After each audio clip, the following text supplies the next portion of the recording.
Hey everyone, this is Dr. Philip Cordova with Core Chiropractic, and this is Facebook Live. This is something we're going to start doing every single Thursday. Let me set my Thursday at 1 o'clock. And so today I needed to get into it with about workplace ergonomics.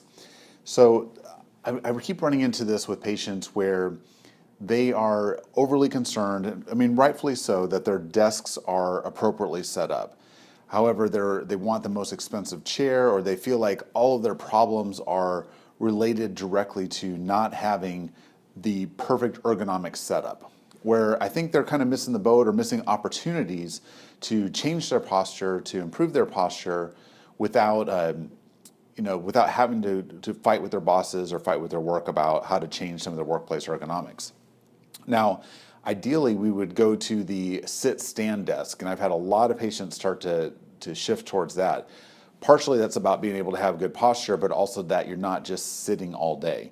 So you're up, you're down, you're moving around, and there's already tons of studies starting to show the health benefits of moving around in a typical day. Now, most of our patients are sitting at computers all day long, but not everyone does. But this talk obviously is going to be geared towards the people who do sit at computers all day long. So if you have the opportunity to get a sit-stand desk, I would certainly do that. If you do not, then the first thing to do is obviously to raise your monitors up. Almost everybody has them like where the top of the monitor is about right here, whereas the top of the monitor should be as high as you can possibly get it. Ideally, your head is going to be up even just a little bit, because your head weighs about 10 pounds, and that bowling ball that's sitting right there has to be able to come back so it can properly sit over your spine. If you are working from home, the biggest issue I see is the laptop. It is impossible to have good ergonomics with a laptop.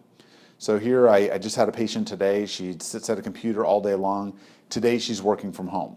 So she's got the laptop and she's at home. Now, is she set up in a properly set up workstation just as good as her work office? Not at all. She's sitting on the couch, looking down at her laptop, working away, right? And so she had absolutely horrible ergonomics for the 3 or 4 hours that she was working from home today instead of helping herself. Now, what did she come up in with was neck and upper back issues, which of course can be directly linked back to that laptop ergonomics. So what I recommend for that is that you treat your laptop like a monitor. So you're going to get a stand, you're going to prop that baby up there so it's up high enough, and then you're going to get an external keyboard and an external mouse, and you're going to be able to set that up so that you have a decent working workstation at home. So I've also been told that IKEA has a great stand-up desk that you can get, raises and lowers, but that won't be solved if you're still standing and then looking down at that laptop. So you want to get that laptop raised up. I did that for myself here at the office, and it just works wonders. It really helped my upper back and being able to come upright. So let's say that you've got everything perfect though at the office, you've figured out your laptop situation. Is that going to be enough to get you good posture? And the answer is still no. So let's divide this into 3 parts. We have our workday, we have our sleeping time, and then we have the rest of the day, right? So if you are at a perfect workstation all day long and then you come home and sleep on your stomach, your neck's still going to have no curve and it's not going to be good for you at all. If you sleep on your side and you still have where your head's cranked all night long, you're still going to end up with neck or back issues. So that's a good 6 to 8 hour chunk that you can either have good posture or bad posture, and so that's something that has to be addressed.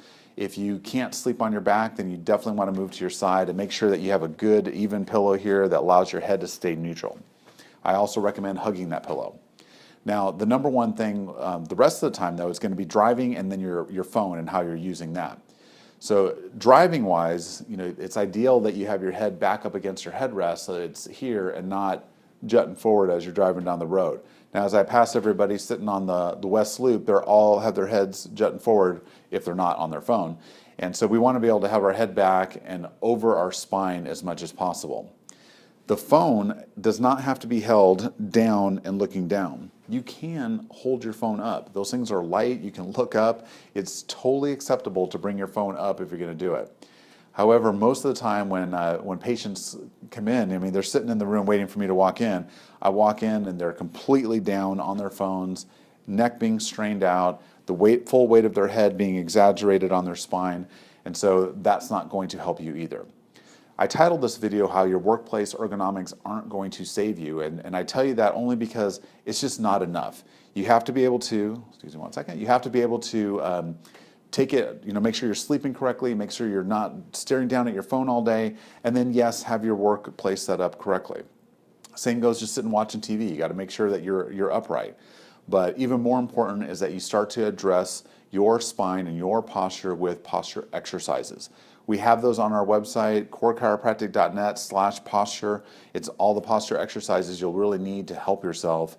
But take a look at more than just your workstation and see if that doesn't help you out. All right, this has been Facebook Live for another Thursday, and I will see you next week.